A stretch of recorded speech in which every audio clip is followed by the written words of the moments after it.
নমস্কার, কেমন আছেন সবাই? হেসেলঘর 2 আপনাদের সবাইকে স্বাগত। চিকেন তো খুবই খাওয়া হয় বাড়িতে, আপনাদের, আমার, সকলেরই।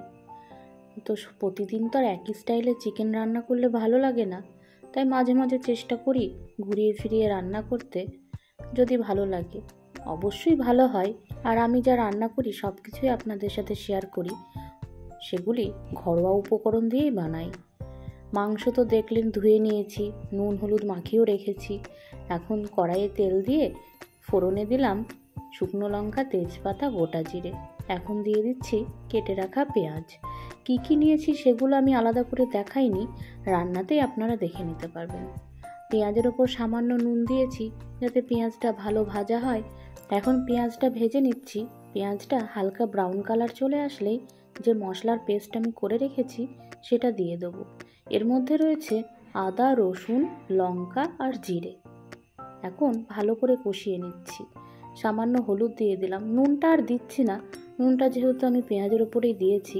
সামান্য চিনি দিলাম, চিনি অপশনাল, আমি সব ক্ষেত্রেই বলি, কারণ অনেকেই চিনি পছন্দ করেন না, কিন্তু আমার মনে হয় চিনিটা একটা স্বাদ নিয়ে আসে, ব্যালেন্স নিয়ে আসে একটা রান্নাতে। এখন ম্যারিনেট করা মাংসটা দিয়ে দিলাম। এবার তো কষানোর পালা, আপনারা তো জানেনই। এখন ভালো করে মাংসটা মশলার সাথে মিশিয়ে নিচ্ছি, কষিয়ে নেব। টমেটো কুচিও রেখেছিলাম, সেটাও দিয়ে দিচ্ছি। এখন ভালো করে কষিয়ে নিতে হবে। মাংসর থেকে জল বেরোবে, সেই জল দিয়েই কষানো হয়ে যাবে, আলাদা করে আর জল দিতে হবে না। অল্প জল দিয়েছি, মশলা ধোয়া জল। এখন দিয়ে দিচ্ছি মিট মশলা। কোনোদিন মিট মশলা দিয়ে চিকেন রান্না করে দেখবেন, অসম্ভব সুন্দর তার স্বাদ হয়। মাংসটা মোটামুটি কষিয়ে নিয়েছি। এখন দিয়ে দিলাম টক দই। টক দইটা আমি ফেটিয়ে নিয়েছিলাম, তারপরেই দিলাম। এখন মাংসটা শুধু কষাবো। এইরকম কষা কষা চিকেন দিয়ে আপনাদের কি খেতে ভালো লাগে? লুচি, পরোটা, ভাত, ফ্রাইড রাইস না কি, সেটা আমাকে অবশ্যই জানাবেন। দেখুন, আমি কিন্তু কোনো জল অ্যাড করিনি, মাংসর থেকেই জল বেরিয়েছে।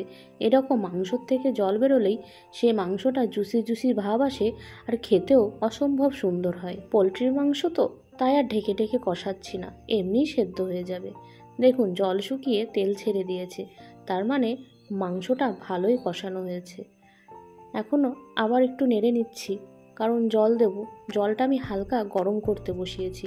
উষ্ণ গরম জল দিলে কি হয়, রান্নার টেস্টটা যেন বেশি হয়, বিশেষ করে এই মাংসতে।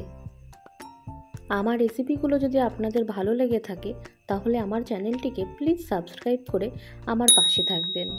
মাংস আমার খুব ভালো মতো কষানো হয়ে গেছে। এখন পরিমাণ মতো জল দিয়ে দিচ্ছি।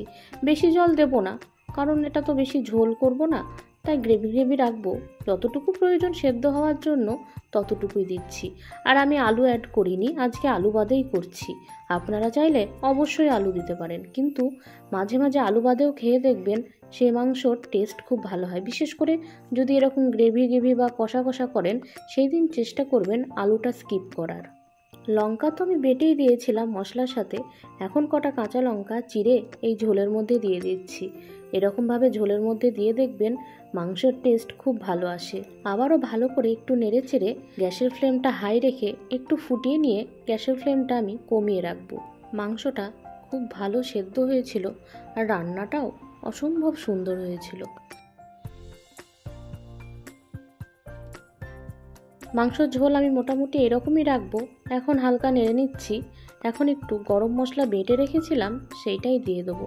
আজকে আর গুঁড়ো গরম মশলা ইউজ করছি না, বাটা গরম মশলায় সেন্টটা বেশি আসে, তাই লবঙ্গ, দারচিনি আর এলাচ আমি বেটে রেখেছিলাম, সেটাই দিয়ে দিলাম। একদিন গুঁড়ো গরম মশলা রান্নায় না দিয়ে কষ্ট করে গোটা গরম মশলা বেটে মাংস রান্নাতে দেবেন, দেখবেন খেতে খুব টেস্ট হয়। কথা বলতে বলতে রান্না তো কমপ্লিট করে ফেললাম। এখন গ্যাসও অফ করে দিয়েছি। বলুন তো রান্নাটা কেমন হয়েছে? আজকের রেসিপি আপনাদের কেমন লাগলো আমাকে অবশ্যই জানাবেন। ভালো লাগলে লাইক, কমেন্ট, শেয়ার করে দেবেন। দেখা হবে আবারও অন্য কোনো রেসিপি নিয়ে। ভালো থাকবেন, সুস্থ থাকবেন। নমস্কার।